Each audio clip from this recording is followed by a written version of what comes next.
महाराष्ट्र राज्य लिपिक संवर्ग संघटना पुणे शाखा सोलापूरच्या वतीने विविध मागण्यांसाठी जिल्हा अधीक्षक कृषी अधिकारी सोलापूर कार्यालयासमोर शुक्रवारी धरणे आंदोलन करण्यात आले। सुधारित आकृतिबंधामध्ये लिपिक संवर्गीय अधिकारी कर्मचाऱ्यांचा आकृतिबंध आयुक्तालय ते क्षेत्रीय कार्यालय स्तरावरील कोणतेही पद कमी न करता संघटनेने सुचवलेल्या किफायतशीर व आर्थिक बचतीच्या प्रस्तावास अंतिम मान्यता देण्यात यावी।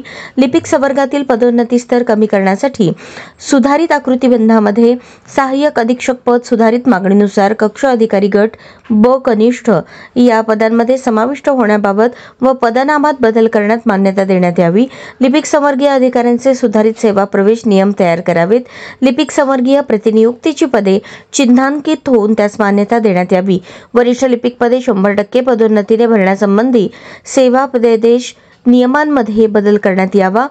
सहाय्यक प्रशासन अधिकारी हे पद 75% पदोन्नतीने व 25% सरळ सेवेने भरण्याबाबत सेवा प्रवेश नियमांमध्ये बदल करण्यात यावा आदी मागण्यांसाठी धरणे आंदोलन करण्यात आले। यावेळी सोलापूर जिल्हा लिपिक संघटना जिल्हाध्यक्ष गौरीशंकर होनमोटे, कार्याध्यक्ष शिवाजी सुरवसे, जीवन मद्रासी, कांचन इंगोले, रेश्मा पवार, श्रीमती विभूते, अधीक्षक उडान शिवे व इतर पदाधिकारी उपस्थित होते।